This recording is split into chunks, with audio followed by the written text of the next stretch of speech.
go. So, would you like me to ask it again? Yes, please. All right, Bobby. What is the key factor, the one thing that was the cause of you to jump down into the rabbit hole of spirituality, the occult, and mysticism? At first, I don't think I was fully conscious of why.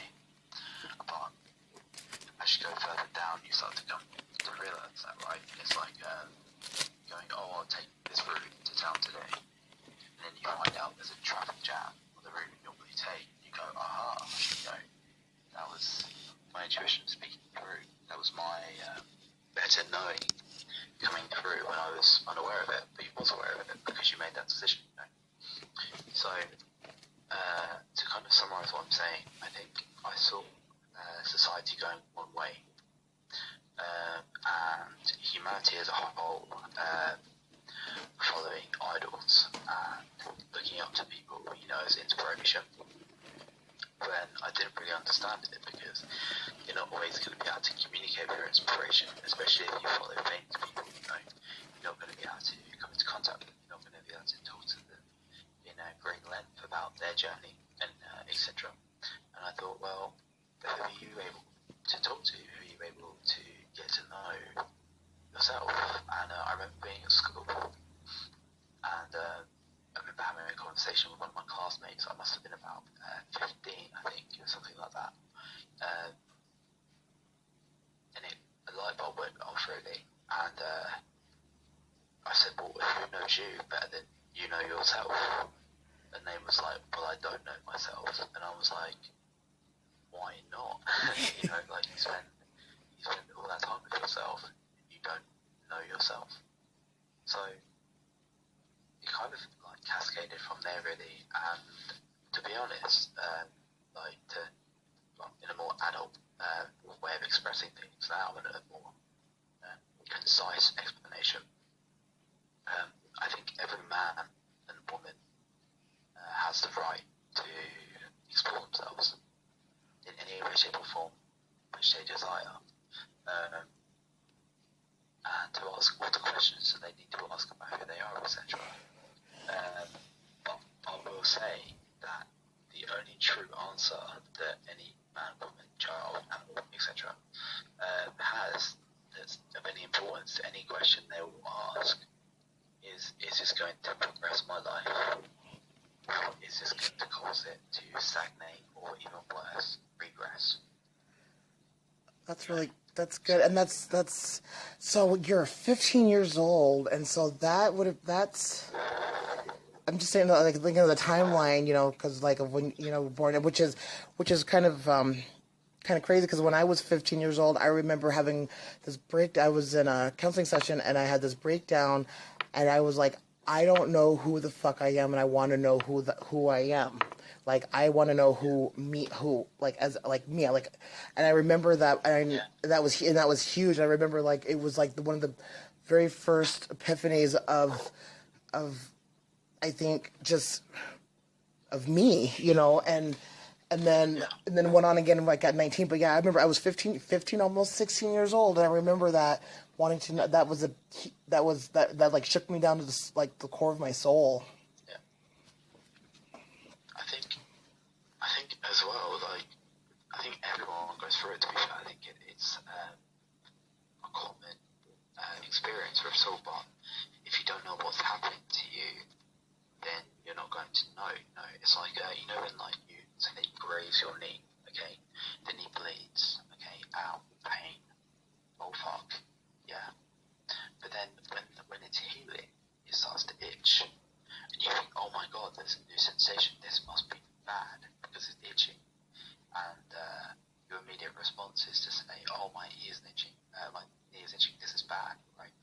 But no, it's healing, so it's like, the human mind will automatically jump to the worst conclusions a lot of times, if not on a conscious level, then on a subconscious level. So yeah, it's really interesting. But if you actually look at it, going back to what I was saying about going to the rabbit hole and etc., if you look at the amount of people that have teenage angst, okay, and they don't know how to express it, what they're actually doing is, what I believe is, their spirit is saying, well, no, I don't want to do this, you know. Yeah. It's their creative will. Yes. It's like a resurgence of their creative will, and then like a last stand, you know. And then it's like before you were forced to go into this. I remember I did some homework when I was younger, and they said, "What do you want to be when you grow up?" And I said, "I don't know." And I must have been, gosh, I must have been 7 years old, 8 years old at this point. And I was losing my shit at this point, you know. Like, if I could formulate things in an articulate manner, I would have probably been able to argue my case into the ground, you know, but I couldn't because I was so young, and my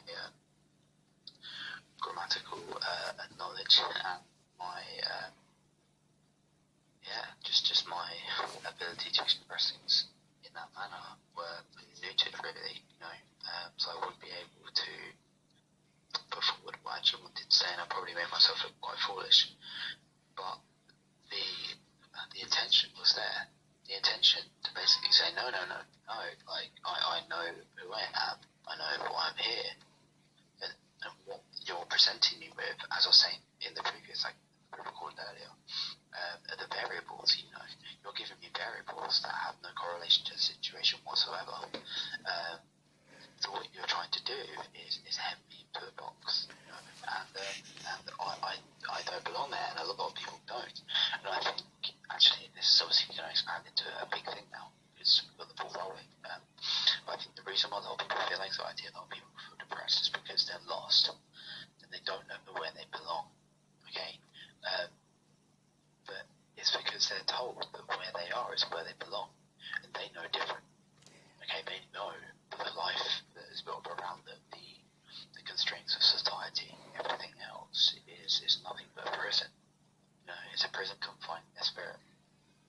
And what people have fucking forgotten, and it vexes me to a point where I can rant and rave about this for a century, if my body would allow me to, is that the human spirit has been nullified. Okay? And unfortunately, even in sectors such as spiritualism, mundane occultism, and I talk about that very loosely because what occultism now is nothing that it should be, is unfortunately heavily laced with capitalism. Yes. And it's intertwined with everything that it shouldn't. So as I was saying, just to kind of like go full circle and bring everything to a halt in this one now, is that when you start adding parts, adding questions, adding variables, etc. into a conversation, which they shouldn't be, it ruins the formula. You know? Yes, the math equation of it, when you're trying to figure when you're trying to, basically when you're writing out a problem, I get it, especially when you say about the variable, but like asking a question that has no substance to the situation, and then you talk, asking what you want to be when you grow up. That's one of my favorite things to ask people, and I still ask people that all the time, especially like new clients and even just people I meet. I always ask what when their birthday is, and a lot of times if they are not already in a profession, what they want to be when they grow up.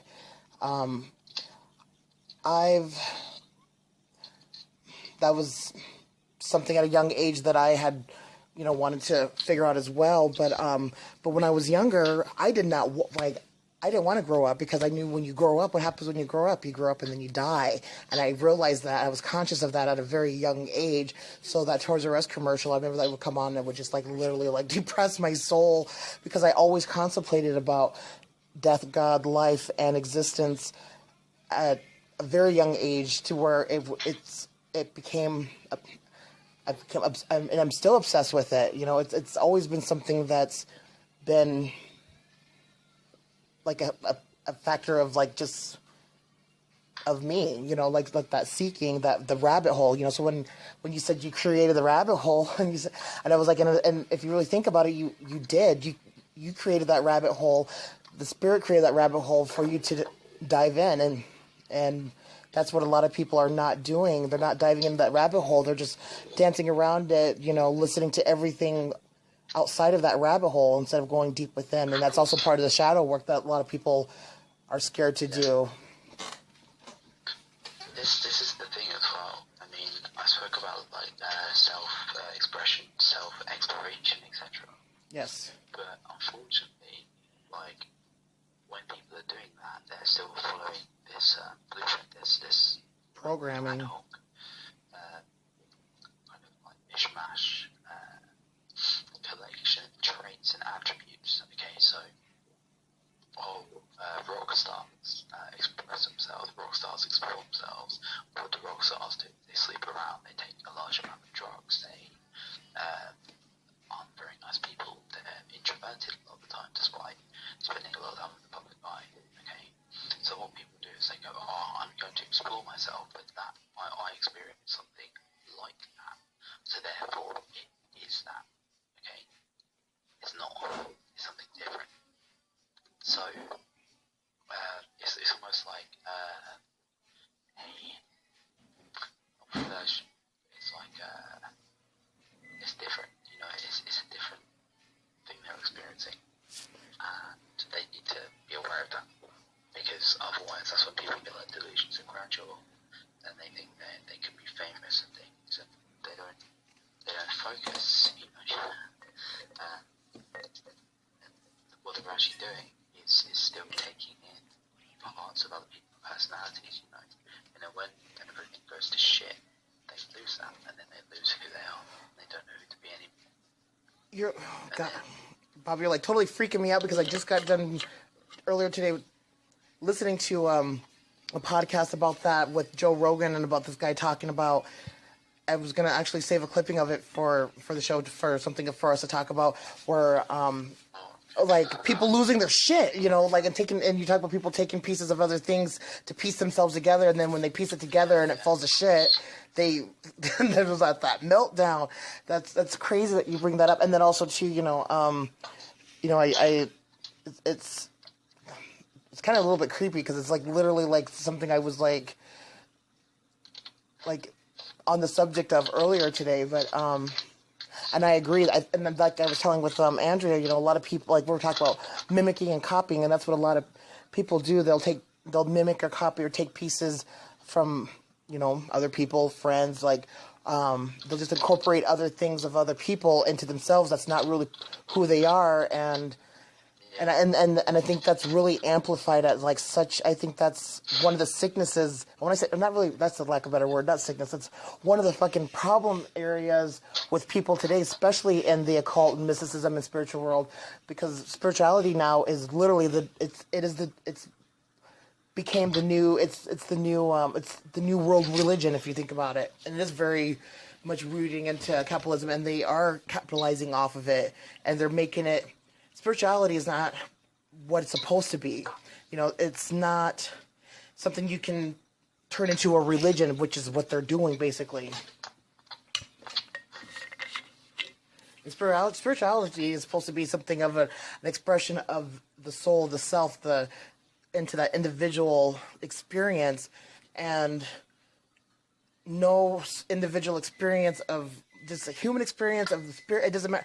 It's supposed to be uniquely aligned to that person, and yeah. So that's why, like I've done an episode on the creative self-expression and expressing yourself creatively. That's why the whole uniquely me and the unique vibration, because a lot of people are bearing that uniqueness of themselves to be something that they know or maybe don't know. That's not who they are. And back to knowing who you are, knowing what you want to be when you grow up. When I grow up, when I really look at it from adult standpoint, what I want to be when I grow up, I want to be me. I want to be me when I grow up. I don't want to be anybody. I don't want to be like Mike. Yeah, it's entirely true. But I think if you look at the things on like a basic thing, is everyone is trying to be unique actually. So funny enough, you just mentioned uniquely me or whatever. But by doing that,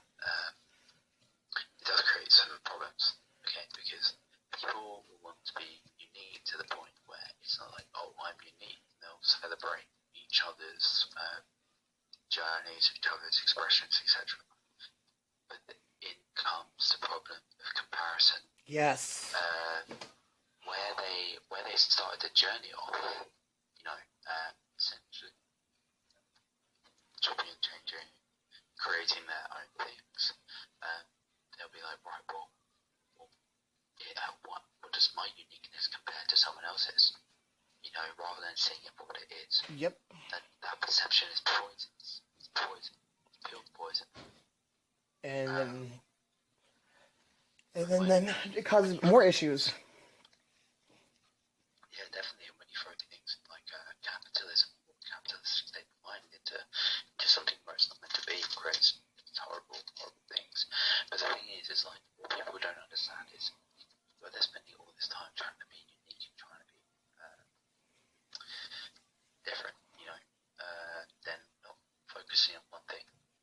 Okay, so everyone, the one thing that is uniting all those people trying to be unique is that they're all trying to be different, so it makes them all the same.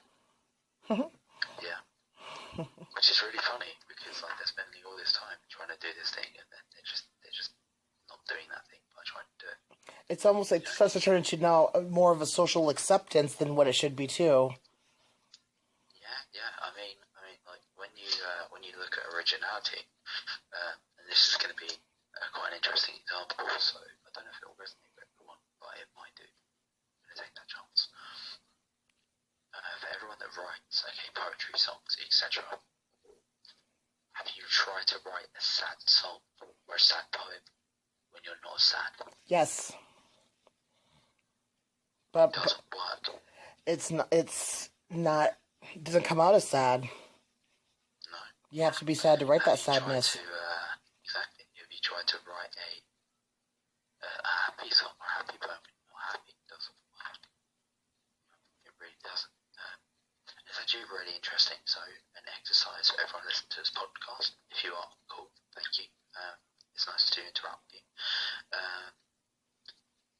If you listen to songs in the musical history, okay,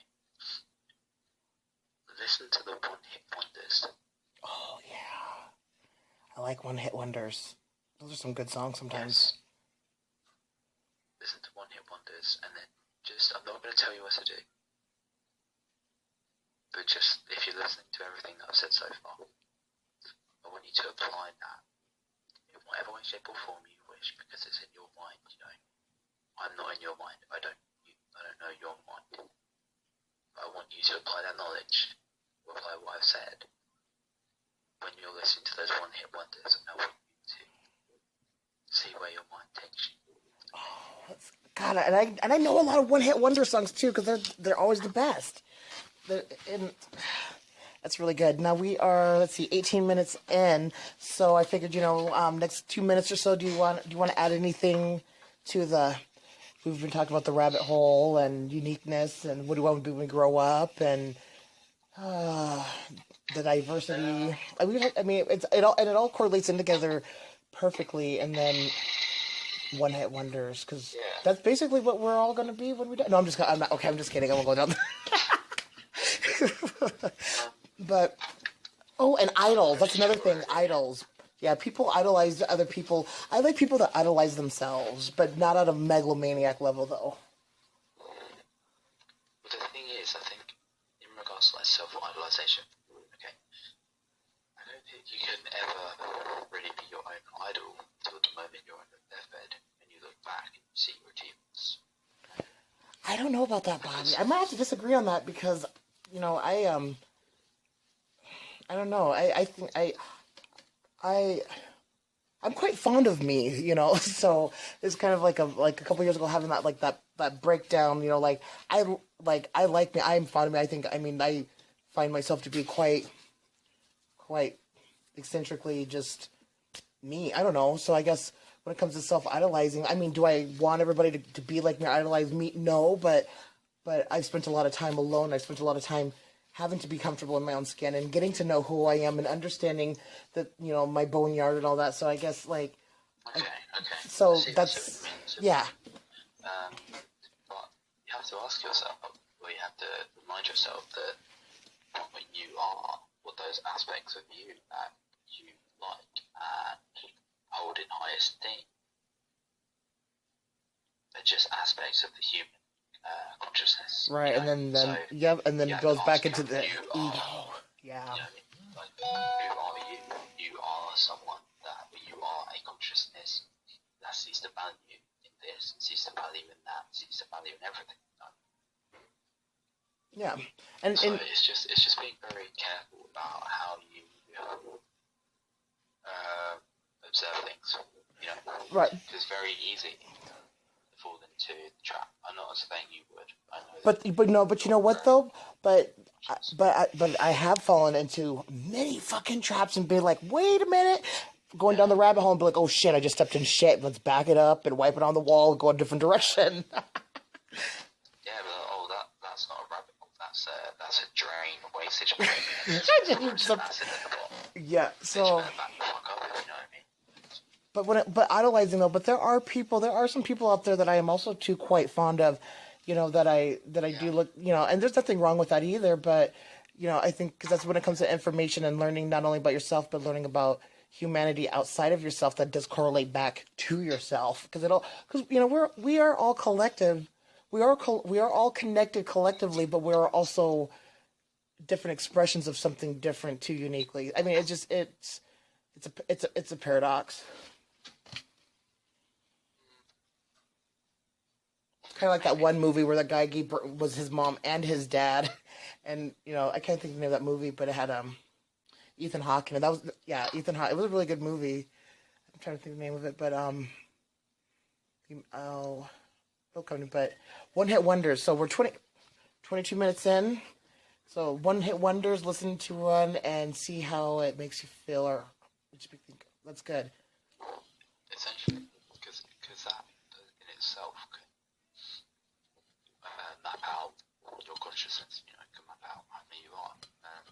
There was a lot of one-hit wonders around from the time when you were born. There's a shitload of them that came out, those late 80s, early 90s, and then there were some. It always seems like the beginning of like a turn of not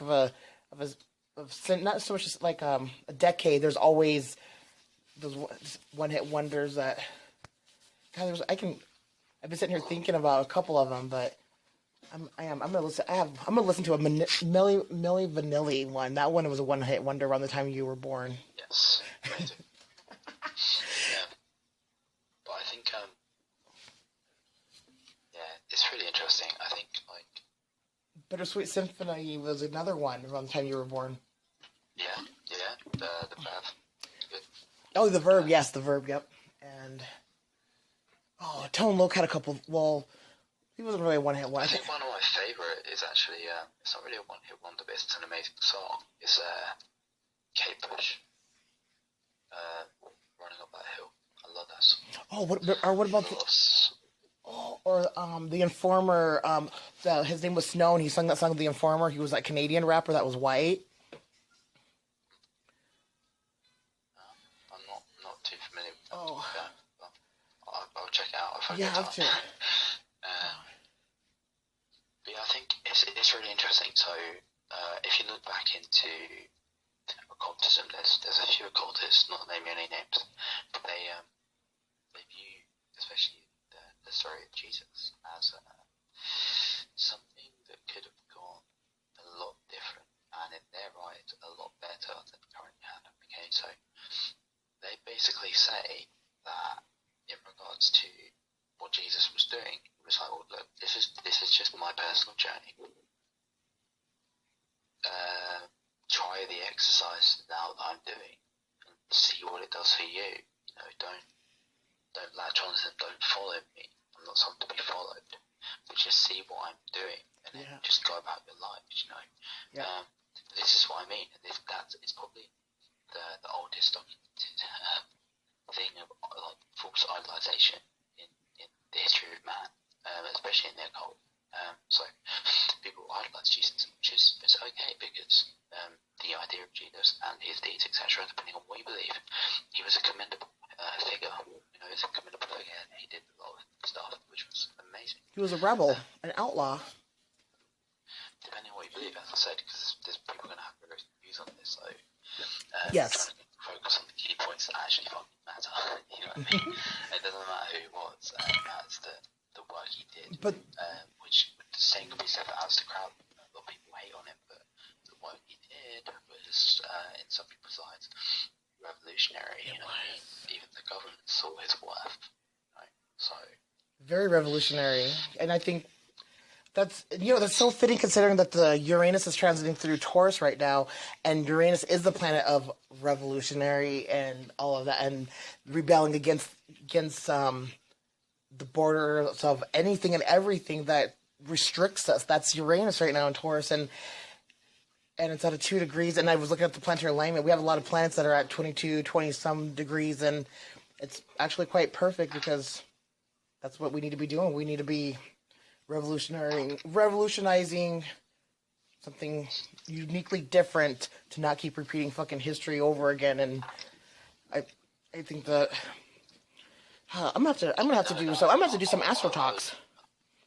I would love to repeat history again, but the good parts of history, you know. Yeah.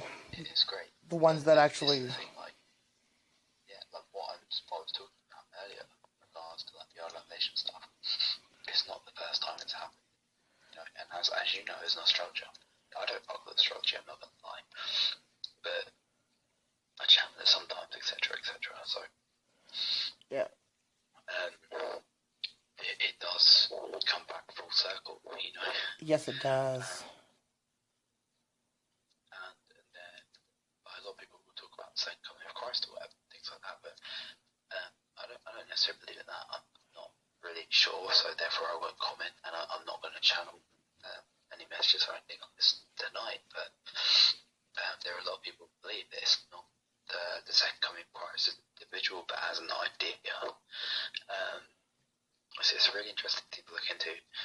But obviously, all you crazy seekers out there, if you're going to look on Google, just make sure you're wearing your tinfoil hats, because there's a lot of interesting information out there. So, and if you go to look for something and it's not there, go back and look for it again later, and I bet you it will be there. I don't know. Just do what you will. Okay. Just make sure it's with the best intention. Yes. Okay. Oh God. If you're wondering if it's not the best intention, then explore why you think it's the best intention or not intention and go into it. Because that in itself will be a journey worth taking. So. Yes, and existence is not about so much being like trapped into the slavery of just being here in existence, but we're also supposed to have a good time and not be so fucking miserable. That's another thing. What I don't understand why people are addicted to being unhappy and then crying out that they want to be happy when we're supposed to actually have a little bit of fun with life and not take it too seriously. But again, it's. Are you eating Christmas trees again? I hear you. Are you eating? I am eating. Oh, I better take out the mantle of the bacon board again. Oh. It reminds me of the avocado and the mayonnaise and the. You know what? We were 28 minutes in. We're gonna end here. So, One Hit Wonders again. Bobby, thank you. Electrical Essence, and I'm gonna go wash my hair so I can go grocery shopping because now I'm hungry. See, that's what happens when you hang out with Taurus. They make you hungry. Well, if you must know, the food on the menu tonight is strictly bacon. Bacon's fried, good. not fried, but pan cooked with mayonnaise, with olive oil, extra pressed virgin olive oil, and some Parmesan cheese. Oh, see, now I just need to add some tomatoes, mushrooms, avocado, and on some sourdough bread, and it'll be perfect. See, this is the reason why I'm fat. All right, guys, thanks.